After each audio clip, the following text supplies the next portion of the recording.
Well, good morning, everyone. Thomas Montgomery here. It's a beautiful Thursday morning, January 6th, 2022, and we get together with our distribution partners most weekday mornings at this time to talk about strategies, tips, success stories, and mainly to support each of you, our distribution partners. Today, we have a topic that we've not addressed maybe frequently enough. It's real, it's relevant, and we're going to go through it.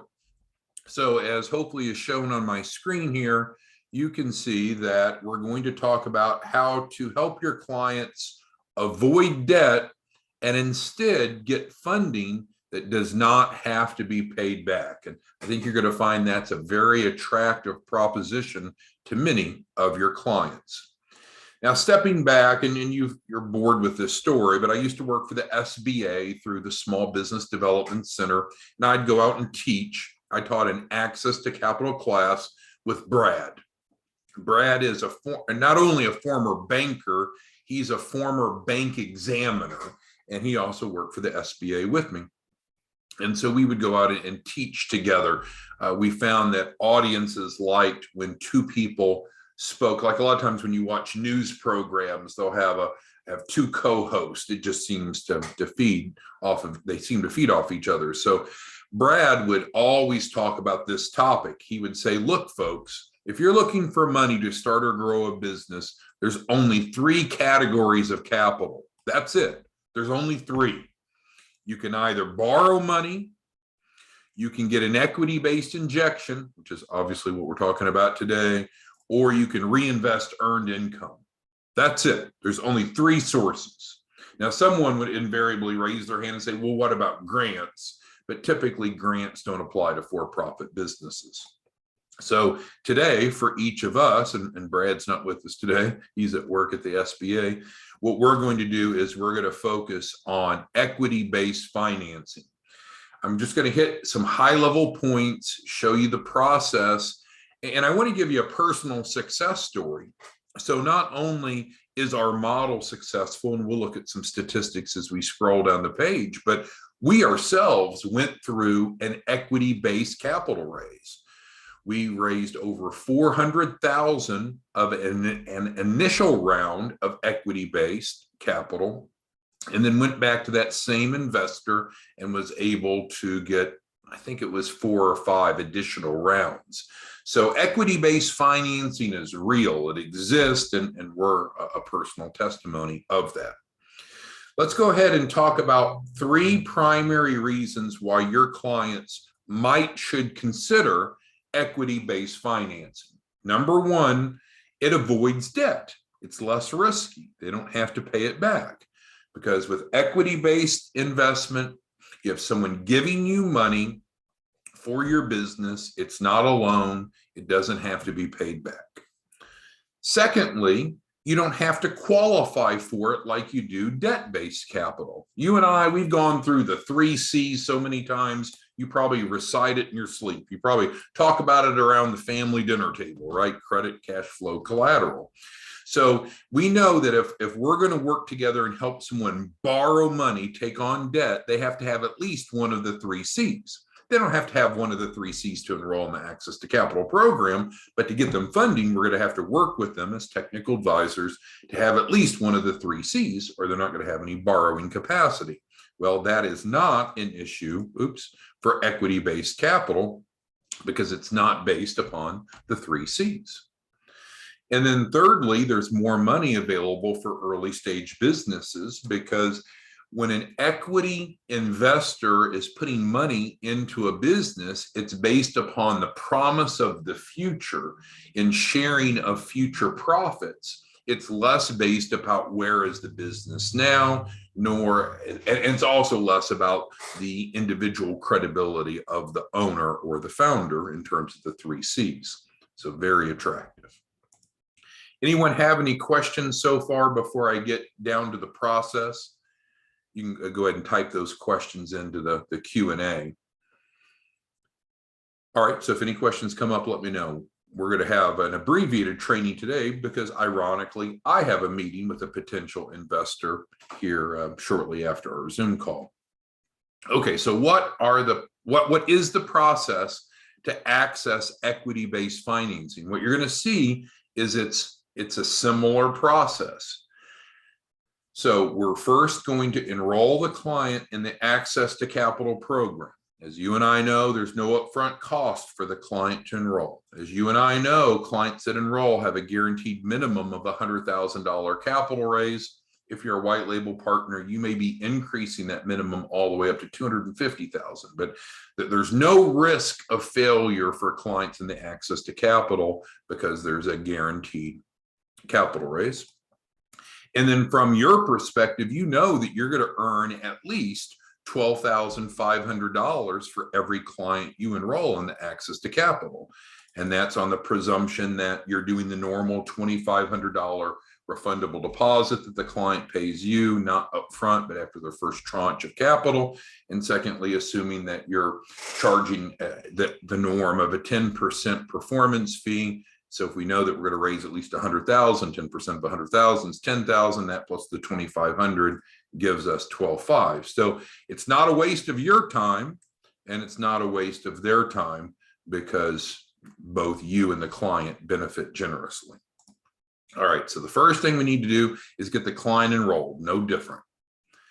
So there's not a different program, it's Access to Capital program. So frankly, at this point, there's not a difference if they want debt-based or equity-based capital. It's the same enrollment, the same front-end process.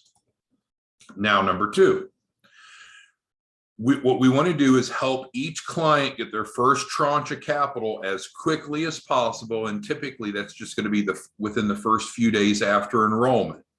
The amount that they'll receive will be based of course upon their credibility, but it's usually not more than 50 to 70,000. So we don't want to mislead people and say, hey, sign up today and you're going to get $1 million in a week.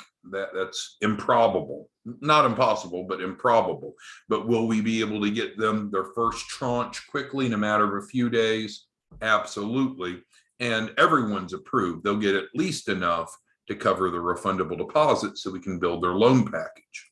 Now, when we use the term loan package, it's interchangeable with the investor package, just so you know. There's not a different package that we create. There'll be some subtle differences in the content, but it's largely the same. So once the client has enrolled, and then we have them their first tranche of capital, you got money coming in to you, they've got money in their pocket. And so now we're off to building the package. You can call it the loan package, you can call it the investor package, you can just call it the package, doesn't matter to me.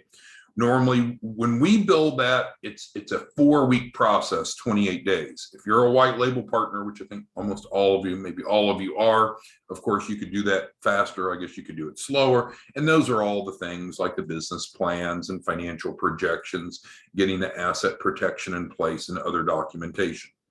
So, of course, there'll be a few subtle differences, especially in the business plan, but the loan package is still the same loan package that we've normally been creating. So it's not a change. The source of funds, of course, would be different, and how it impacts the financials, because it's going to be much stronger, right? If we're going after an equity-based capital raise, it's stronger because instead of needing to plan to repay debt, now we don't have to repay debt because there is no debt with equity-based financing. Once that loan package or investor package is put together, just like we normally do, then we'll hop on a phone together, make sure everything's ready to go, and take them out to the investors. We have access to over, this is not a misprint, over 100,000 active investors. These are high net worth individuals that are out, that money, that's looking to grow their money. They want to invest, and many of them have an appetite for early stage businesses. Thus far, our platform has raised a lot of money for clients. So in terms of what now, we recommend that you get a landing page set up to drive your prospects to. It's not a requirement, so don't perceive that, but it is helpful to have a landing page to drive your clients to, so they can easily enroll with online terms and conditions. And so, because like we said back here, step number one, you've got to get the client enrolled before you can monetize the relationship, before we can help them, before they get the results that they want and need and deserve. So if you're going to do a landing page, get with Scott. You can email him, get that set up. If you don't have a landing page, I don't really care, but we recommend it. So that's why it's number one. Then obviously you got to create awareness. We've had many other lessons and trainings and discussions on how to create awareness. So we're not going to revisit that now. And then you simply enroll clients. And once you've enrolled the client, which we've talked about, they enroll in the Access to Capital program. They either can sign up with you as a white label partner using your agreement via DocuSign, Adobe, or ideally your online terms and conditions. Going back to this for a moment, online terms and conditions is where the world has moved. If you go book a flight with Southwest Airlines or Alaska or American or Delta, you're going to agree to terms and conditions. You're going to check that box and move on. If you go buy something off of Amazon, you're accepting the terms and conditions, clicking and moving on. That's the way our society is accustomed to financial transactions now. So that's why it's really valuable for you to put your terms and conditions online, so it's as easy as possible for clients to enroll. But the point is, they sign up, you enroll them, and then what's going to happen is, as you know, you submit them on the white label client submission form. When you do that, then we're going to send them the funding proposal Adobe. You'll be copied on that. You'll want to prompt them, and that's why the verb is here. You want to encourage them or prompt them to complete that, because if they don't complete that, then we won't be able to get the first tranche of financing. Well, we need the first tranche of financing up here to put some money in their pocket, to put some money in your pocket, and to fund the development of the loan package, which takes us back to number 3. And so then the good news is you can get paid quickly from that process. So let me make this smaller. And again, my goal is to make this a quick training today, because ironically, I have a call, not actually a call, meeting with a prospective investor here in a few minutes. So who has questions regarding using equity-based capital for your client's capital raise? All right, so Spencer's got a good question. And I'm going to generalize it. It's not exactly what he typed, but he's kind of asking, well, what would that look like? How much ownership is the client giving up? How much money will the client bring in? Well, when we're building the business plan, we need to vet through some of that, because each client's business has a different valuation. And some clients may be looking for just silent partners. That's what I had. So when I raised the $400,000 personally off of this platform for our first tranche of financing, the investor is a CPA, a small business owner, and he was looking to be able to grow his money and outperform what he was doing in the stock market. It was pretty much set up pretty much as a silent investor. He was not involved with the day-to-day operations of the business.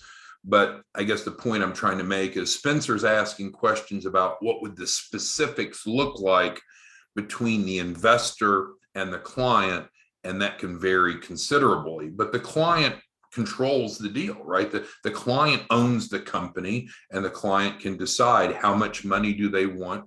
I was talking to one of our clients yesterday, and he's in the music industry, and we're working on a $10 million equity-based capital raise for his business right now. So the specifics will vary, Spencer, just like it would on a debt base. So I can't give you general answers, but the owner, our client, you're my client, the client makes the decision of the terms that they find acceptable.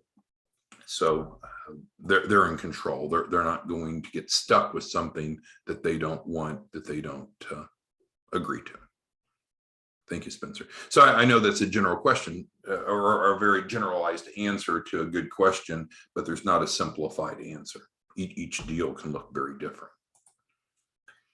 Anyone else have any questions on this important topic before we wrap up our abbreviated training? Let me give you a quick wrap up and then we'll see if you have any questions.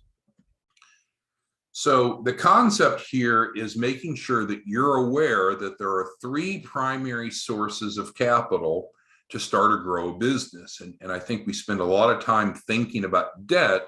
What I want you to think about, though, from today's discussion is avoiding the debt for your clients and getting them money that doesn't have to be paid back. And that's called equity-based capital. Often these are larger amounts than they would qualify for debt. So that is number 3 here. So of course you're getting paid off these capital raises. And so if you can help a client go get $10 million, think about that for a minute. 10% of a $10 million capital raise is pretty nice. Jasper's asking for a copy of this. I did send this out as an agenda prior to our call today. So if you check your email, Jasper, you should see it. All right, so we talked about 3 primary reasons. I'm just wrapping up. 3 primary reasons to consider equity-based financing. Helps clients avoid debt. They don't have to qualify for it with the 3 C's like they do with debt-based financing. And once again, often there's more money available for early stage businesses. I'll divert a bit on this. So we could start with the client and we may just go with an equity-based capital raise initially because it's their desire, or frankly, we may have to back into it. What I mean by that, like one of you that's on the call right now is a white label partner, but you also own 3 businesses, right? And that individual just doesn't have much borrowing capacity right now.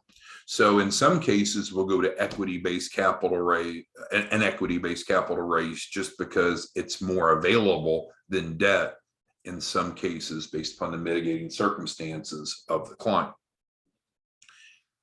Again, and wrap up, we covered the process. The process is essentially the same. So you don't have to learn something new. You submit clients the same place, the white label client submission form on the white label page at IIMFL.